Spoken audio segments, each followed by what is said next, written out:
गांव के ऊपर एक पहाड़ी पे एक पुरानी हवेली थी। बहुत बड़ी हवेली थी, ऊंची ऊंची दीवारें और जंग लगा लोहे का दरवाजा। लेकिन समय और बेपरवाही ने इसे बर्बाद कर दिया था। खिड़कियां बंद थीं और रंग उखड़ रहा था। दीवारों पे लताएं फैली थीं जैसे कोई पंजे।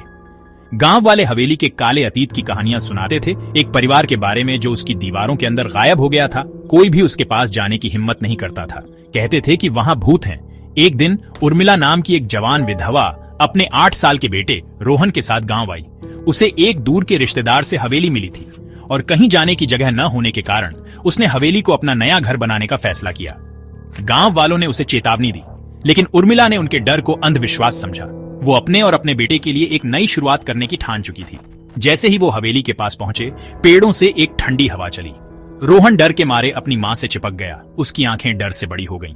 उर्मिला ने हिम्मत दिखाई, लेकिन उसे ऐसा लग रहा था कि कोई उन्हें देख रहा है। भारी लोहे का दरवाजा ऐसे खुल गया जैसे कोई उनका इंतजार कर रहा हो। अंदर हवेली अंधेरी और खामोश थी।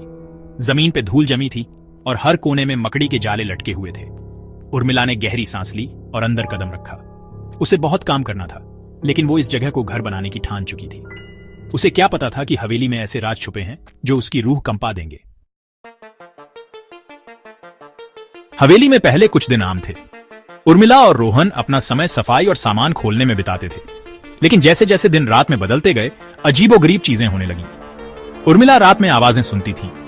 दालान में कदमों की आवाज, अंधेरे में फुसफुसाहट। उसने उन्हें अपनी कल्पना समझा, लेकिन बेचैनी की भावना हर दिन बढ़ती गई। एक शाम जब उर्मिला खाना बना रही थी, रोहन रसोई में दौड़ता हुआ आया। उसका चेहरा डर से पीला पड़ गया था। उसने दावा किया कि उसने दालान के आखिर में एक सफेद साड़ी में एक महिला को खड़ा देखा। उर्मिला ने पूरे घर में खोज की, लेकिन वहां कोई नहीं था। उसने रोहन को शांत करने की कोशिश की। उसे बताया कि यह सिर्फ उसकी कल्पना है, लेकिन मन ही मन उसके रीढ़ में डर की एक सिहरन दौड़ गई। उस रात बाद में उर्मिला कांच के टूटने की आवाज से जाग गई। वो रोहन के कमरे में भागी तो उसकी खिड़की टूटी हुई मिली। एक छोटी सी मिट्टी की चिड़िया जो रोहन ने स्कूल में बनाई थी, फर्श पर टूटी पड़ी थी। खिड़की बंद थी और जबरदस्ती घुसने का कोई निशान नहीं था। उर्मिला के रीढ़ में एक सिहरन दौड़ गई। उसने रोहन को कसकर गले लगा लिया। उसका दिल जोर जोर से धड़क रहा था। अगली सुबह उर्मिला ने मदद लेने का फैसला किया। वो गांव गई और लोगों को अजीब घटनाओं के बारे में बताया। पहले तो वो बोलने से हिचकिचा रहे थे, लेकिन आखिरकार मालती नाम की एक बूढ़ी महिला उससे मिलने को राजी हो गई। मालती ने उर्मिला की कहानी ध्यान से सुनी। जब वो खत्म हुई तो मालती का चेहरा गंभीर था। उसने उस बात की पुष्टि की जिस पर उर्मिला को शक होने लगा था, हवेली में वाकई भूत थे। मालती ने उर्मिला को हवेली के दुखद अतीत की कहानी सुनाई। यह कभी एक अमीर राजा की थी जो अपनी रानी से बहुत प्यार करता था, लेकिन उनकी खुशी ज्यादा दिन तक नहीं रही। एक दिन रानी की सबसे कीमती चीज, एक शानदार माणिक हार, गायब हो गया।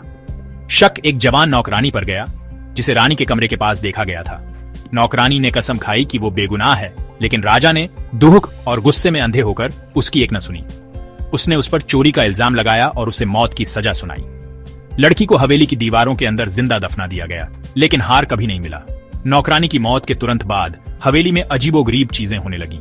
राजा को लड़की के चेहरे के बुरे सपने आते थे, पीला और इल्जाम लगाने वाला। एक रात अपराध बोध और निराशा से घिरे राजा ने अपनी जान ले ली। रानी दिल टूटने और अपने पति के खोने के कारण पागल हो गई और जल्द ही उसने भी अपनी जान दे दी। हवेली सालों तक खाली रही। इसकी कहानी जानने वाले सभी इससे डरते थे। ऐसा कहा जाता था कि राजा, रानी और नौकरानी की आत्माएं अभी भी दालानों में घूमती हैं, अपनी प्रताड़ित आत्माओं के लिए शांति की तलाश में। मालती ने उर्मिला को तुरंत हवेली छोड़ने की चेतावनी दी। उसने कहा कि आत्माएं तब तक चैन से नहीं बैठेंगी जब तक कि वो एक और बेगुनाह जान न ले लें।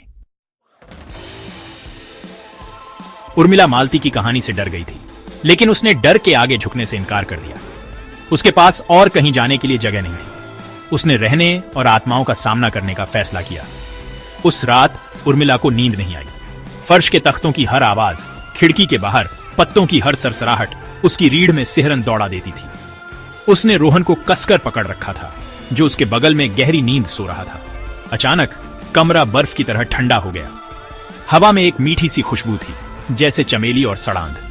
उर्मिला ने अपनी आंखें खोली तो देखा कि रोहन के ऊपर एक पारदर्शी आकृति मंडरा रही है। यह नौकरानी थी। उसका चेहरा एक खामोश चीख में बदल गया था। उसकी आंखें एक अकठनीय क्रोध से भरी थी। उर्मिला चीखी और उठ बैठी, रोहन को पास खींच लिया। आकृति तुरंत गायब हो गई। रोहन डर के मारे रोते हुए उठा।